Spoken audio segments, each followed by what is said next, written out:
Mothers are like glue. Even when you can't see them, they're still holding the family together. What a stupid fucking quote. Welcome back. Welcome back to the Morally Bankrupt Mama Bear podcast for women who are kind of okay with miscarriage jokes. This is episode 2. We are at week 6 over here in the first trimester bunker. Hi, everyone. It's me, Jackie.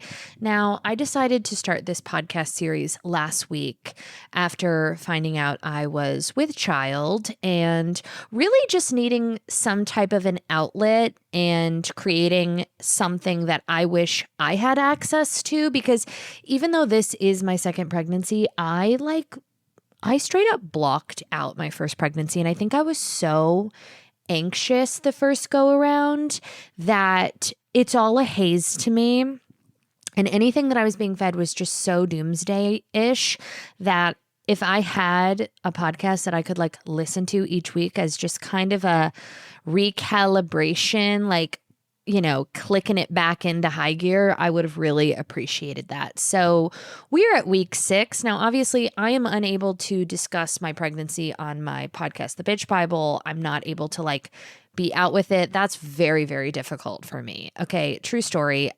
Have I told at least modestly 73 people? Yeah, I'm 6 weeks pregnant and I have told everybody and their gay brother. This is the worst kept secret in the Western Hemisphere. Also, it's going to be awkward if I miscarry because I've told way too many people. And if those types of jokes offend you, this probably isn't the podcast for you. You know, it's real shit over here. I am feeling trepidatious. The word of the week is trepidatious. So I'm at 6 weeks. I feel like 6 weeks is the pinnacle. Okay, this is when shit starts getting real and there's this impending sense of doom, of symptoms. What is this pregnancy going to look like? And like I always say, close your eyes and think about the dumbest cunt you went to high school with who has 7 children. If she did this, then we can do it, okay? Close your eyes and think of that cousin fucking buck-toothed bitch and her sad little clan, okay, of inbred-looking children that have one tooth, okay, that look like they crawled out of the ground. If she believed she could, we did. We're gonna be okay. And this is really for me. This is a pep talk for me. So, yeah, you're kind of just in this limbo. You haven't heard a heartbeat. You haven't gone to the doctor. I've taken, 11 pregnancy tests because there are days that I feel totally fine. And then there are days where I feel super tired, not hungry. And I'm like, is this a symptom of pregnancy or of me being a crazy person? Because I gotta tell you, it's getting hard to decipher. Am I creating symptoms for sport or am I actually experiencing them? I don't know. It's too early. Okay. And these apps, they don't help. Every day it's you may feel this today. And then by osmosis, I'm like, yes, I do feel those things, but I don't have the mental clarity to zoom out and be like, bitch, are you okay? Did I go get a salami sandwich today? Yes, I did. I went to my local little deli and I was like, hi. And I know this is another thing because I'm a real person with, plugged into the universe and I'm not a parasocial fucking weirdo. When I use the word community, I'm not talking about a bunch of fucking strangers on the internet who placate and enable me. I'm talking about, the bitch at Gelson's who we lock eyes and we're, you know what I mean? Who gets me my vodka. I have real people in a real community that I love, that I see, that I know, that I hug. And I live in a smaller neighborhood. So I know the girls at the coffee shop. Okay, I know everything about them. I know the people at the Italian Deli. I know everybody at my fucking local Gelson's first and last name. I know how many kids they have. I know how long they've worked there. I practically know their social security number. Everywhere I go, I have like a real connection to people, places, and things, okay, in my vortex. So navigating this kind of time where you're in limbo and you're not supposed to say anything is really hard. I go into my local sandwich shop and I'm like, "Hi, Claire. I'm picking up a sandwich for a friend. She's pregnant, so could we heat up the deli meat?" Claire goes, "Well, if she's pregnant, she really shouldn't be having deli meat." And I'm like, "Well, Claire, the only thing that sounds good is salami, so could we heat it up? I'll pay extra for the maintenance fee, but she just really, really, really needs a salami sandwich. Hold the listeria." And Claire looks at me and she goes, "Jackie, are you your pregnant friend?" And I said, "Yes, Claire, I am. Don't tell anyone. Hold the aioli." Like, it's just, so everywhere I go, I'm like, okay, off the record, I'm pregnant. I've told everybody. And you're not supposed to do that. But the truth is that it makes me feel more comfortable having people that I know and see what's happening, because I'm not good at living a lie, okay? I'm not picking up a sandwich for my friend Claire. It's me. Hi, I'm the problem. It's me. I woke up at 3 a.m. last night, and the only thing that sounded even minorly digestible is a salami sandwich and an Aperol Spritz, okay? I can't explain these things. I also want Lucky Charms. I also want pickles. I also want Cheetos, okay? I want Cheetos. So, it's not going great over here. Last weekend, another thing. Patience is not my virtue, if you can't tell. I got this test off Amazon, okay? This is not an ad. This is just a woman sharing things. I did it my last pregnancy with Clyde, and everybody I know that has taken it, it's been accurate for. It's called the Sneak Peek Early Detection Gender Test. So basically what you do, you can take it at 6 weeks. You have to sanitize your whole life, okay? Because there can't be any male DNA anywhere, or otherwise it's not going to give you an accurate reading. It cannot be contaminated. So even if you have a male dog in the room that sneezes, you have to basically go into a Clorox bubble and take this test. So my sister-in-law was in town, and she's a nurse. So I recruited her to do the blood draw. So basically what you do is you sanitize your whole life. You heat up your arm with a warming pad. You clean alcohol. And then you have to kind of do this adhesive blood sample. And it's super easy. It doesn't hurt. You mix it with a solution. It gets overnighted to a lab. You get the results the next day. So I did it on Sunday, sent it out Monday, got the email on Tuesday being hey, you're going to know by 9:00 this evening, the gender. Andrew was leaving the very next morning super early. He's in Nashville right now. And it has taken every fiber of self-control not to key his car, because him leaving me. And by the way, if you think that I am not milking the fuck out of these symptoms, okay, I've got my Waterford Bell ready to go. This man is working, okay, working. I'm not doing shit. Now, has he left me for dead? Yes, but what am I supposed to do? It's he either has to go and work and make money, or stay home and not make money and bother me, because he's very attentive. And we love him for it. He's a man of service. I ring that bell and he leaps. He's like, "Please relax." He's so, he's very caregiving, and it revolts me, but also is really working in my favor. He does not want me to lift a finger. Okay. I have not, when he's home, I'm not doing shit, but he's left me for dead. So I'm so irritated that I can't even breathe, because I'm who will bring me my ice water at 5:00? So the timing of this gender test was perfect. We were going to find out right before he left, blah, blah, blah.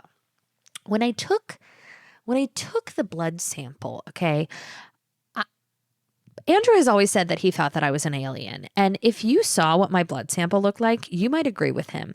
It was the consistency of like old maple syrup, like so thick that when you turned over the vial of blood, like it wouldn't even drip down. I don't know if that's a blood clot or like some supernatural substance in my body, but it's like full-blown lizard blood. Like it was so thick, like honey, okay? Like could not move. So I was like, is that normal? And my sister-in-law was like, I've literally never seen a blood sample like this ever. And I said, okay, well, we're going to turn a blind eye. The aliens are coming. So you're welcome for having family in the tribe.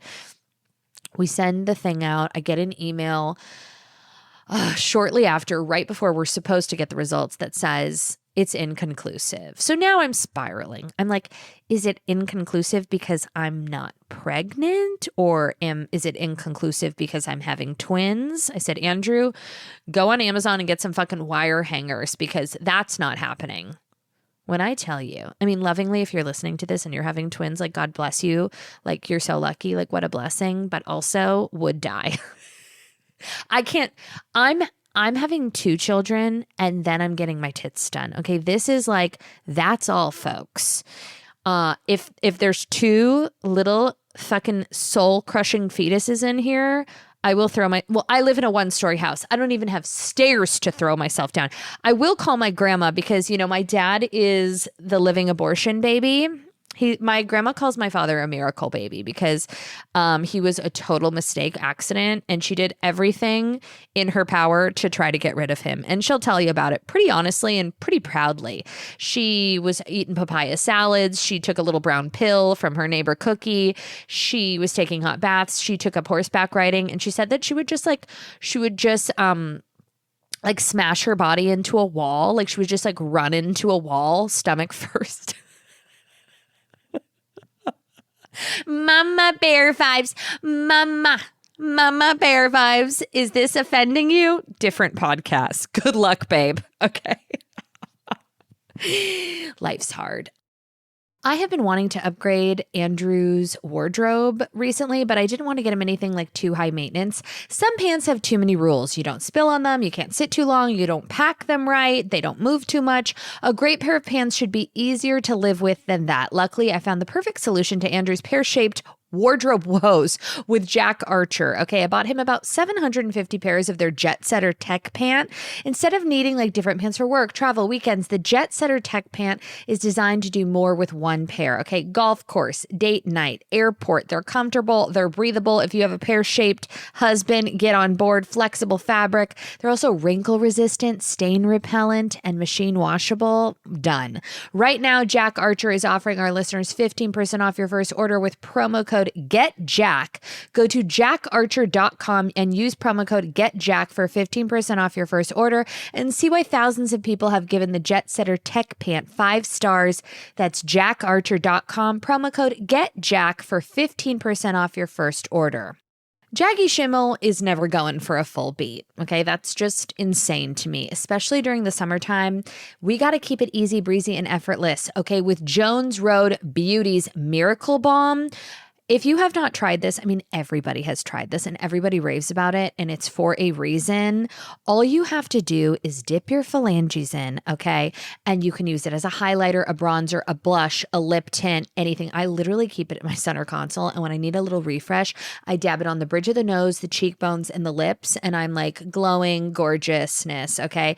I love Jones Road so much. Their foundation sticks are unbelievable. With the little brush, you need the little brush, okay? You don't need it because everything is really like built to be on the go, like carpool line, put it on your face, look beautiful.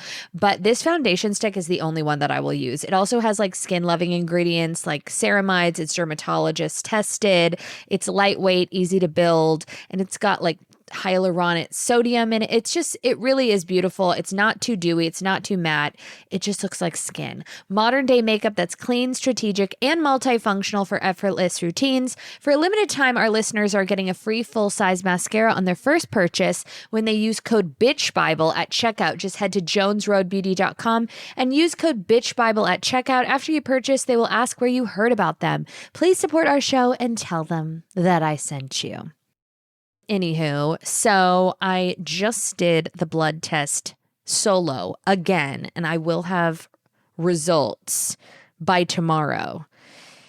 And I mean, it says it's pretty accurate. I'm going to keep you posted. Let's be honest, because nobody's honest about like gender letdown. And I would like to be.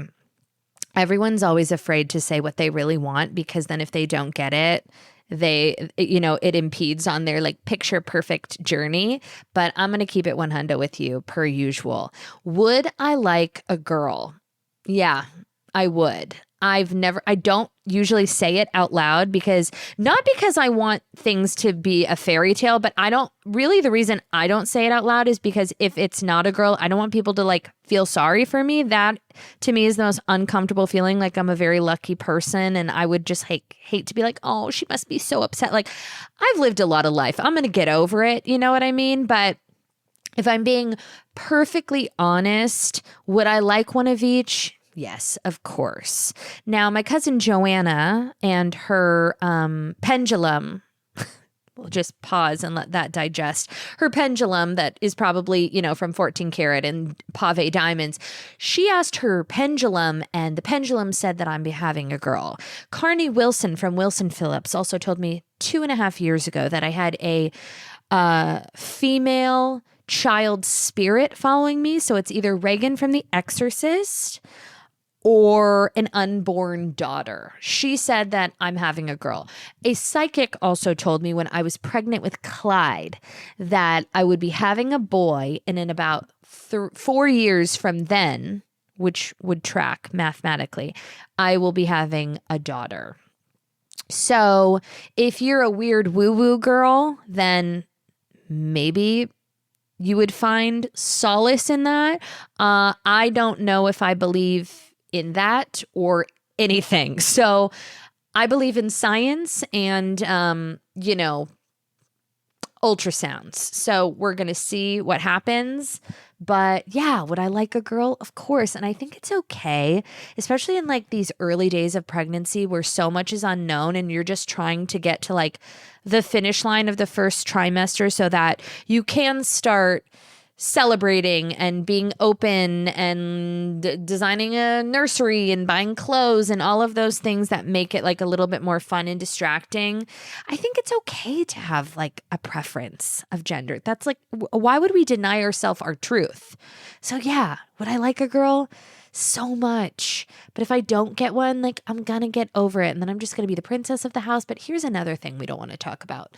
Clyde is the jewel of my life, okay? He is perfect. I wouldn't change anything about him. He is the most gorgeous child I've ever seen. Obviously, I'm biased. He has the best personality. He is well behaved. He is fun. He is resilient. He's confident. He's independent. He's been just like the most joyous, breezy child. He's been so easy. He's great at traveling. He's great at a restaurant. He goes to new places. He loves people. He loves to eat. He's not a picky eater. He's not wild. He's not dangerous. He's not accident prone. He's not flipping off tables. Like, as far as little boys go, I mean, he's just a dream. Everything I love, he loves. He loves music. He loves concerts. He loves being out in the world, and he just handles change so beautifully. He learns so quickly. He's smart and funny and spunky and cocky as all hell. And I just die for him. So if I had another boy, like, sorry if you're listening to this later in life post therapy or you're showing this to your therapist, but like you have massive shoes to fill. And like, if I had another boy come up in this bitch, I'd be kind of pissed for ruining our dynamic. Like, I can't even imagine. Like, that would just be, I don't know. Like, I'll get over it. We'll do the thing. We'll go through with it. But it's hard to even conceptualize having two boys, that like another one that I could love as much as Clyde. It's hard to imagine. That's all I'll say. But as long as they're healthy, am I right? If you're also at 6 weeks pregnant, hot tip and a trick. Your baby is the size of a lentil. Who fucking cares? By the way, these apps that tell you every day, like what symptoms to be expecting, what's happening, they're forming nostrils, it's the size of the lentil, unhelpful. Like, yes, it's kind of nice to know. Here's the real question. If it's the size of a lentil, why am I so fat already? Why am I so fat already? I will say that the face is looking sculpted in a way that it hasn't in years, which is probably because I needed to lay off the martinis, which I miss. I would drink the vodka out of a sponge in the sewer. Still have the taste for it. Although, do I really? I'm not sure. You know what I would love to have? An Aperol Spritz. And I have been dabbling in so many different like mocktails, like non-alcoholic wines and canned cocktails. Oh my God. Also, I've been taking Pharmagaba for years to like relax the brain before I go to sleep. And I read the label last night and it is not pregnancy safe. So that put me in a bit of a downward spiral. I guess it disrupts the endocrine system and hormones. And it's like, it's a big fat no. So whoopsie.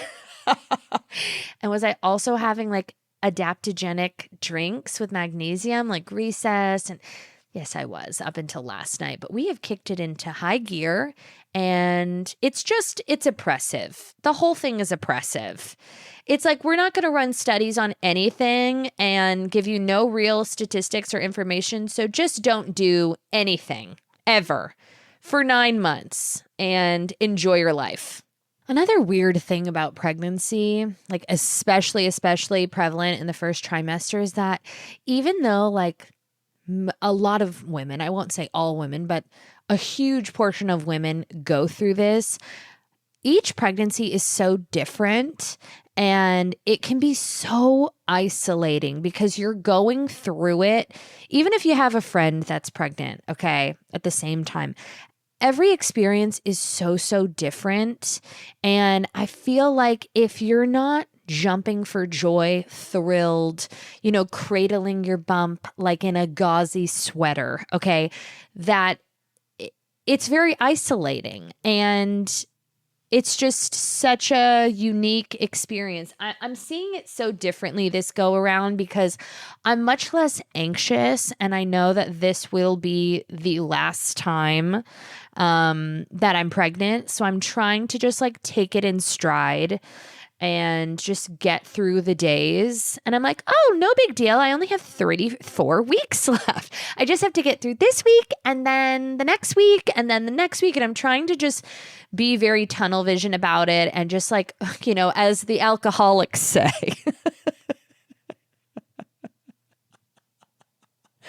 God, I miss it. Lucky them. One day at a time. One day at a time. Because everything really is temporary and we don't have a lot of options over here. So I will be revealing the blood test gender next week. Spoiler alert. I mean, if you're listening to this, you probably already know, but from my vantage point, I have absolutely no clue. And I have no mother's intuition. I have no maternal instincts. That's a whole other conversation that we're going to need to have because this ideal of like maternal instincts, I don't know who marketed that. I mean, it's genius, but it's not applicable. Like I have little to no motherly instincts. You know what I mean? I have human instincts. Like, if it's hot, run, or if it's, like, I don't know, if I see a car coming at me, I'm gonna run the other way. I have life reflexes, but I don't have like some gentle maternal knowing that just guides me. That's not, I've never really had that. It doesn't just click for some women and it's not clicking for me. I have no idea. By the way, I was walking around last month. Did I even get into like how I was trying to conceive the first go around where I was shooting salad dressing at my vagina? Literally like Paul Newman lived inside of my vagina, okay? Like an Italian vinaigrette. We're going to discuss that. I'm going to run it back and start from week 1 and move forward. But yeah, I just don't know. And everyone around me is like, it's a girl. It's a girl. I can tell. I just know. My best friend, my sister, like everyone, my cousin, like all the people closest to me are like, it's a girl. You're having a little girl. Carney Wilson, hold on for one more day. Everyone's saying that. And I'm like, gonna be really upset if it's not, because now how am I gonna let them down? Also, I found this wallpaper that is, sex on a stick that really could only work for a girl bedroom. I'm thinking citrine, sit on it. But, I mean, if it's a boy, I'll just go to Petco and get a crate and pad the walls and call it a day. It'll be much more cost effective. Anywho, thanks for bearing with me on this journey. Let's see how it goes. And I'll leave you with this. Successful mothers are not the ones who have never struggled. They are the ones who never gave up despite the struggles. Amen.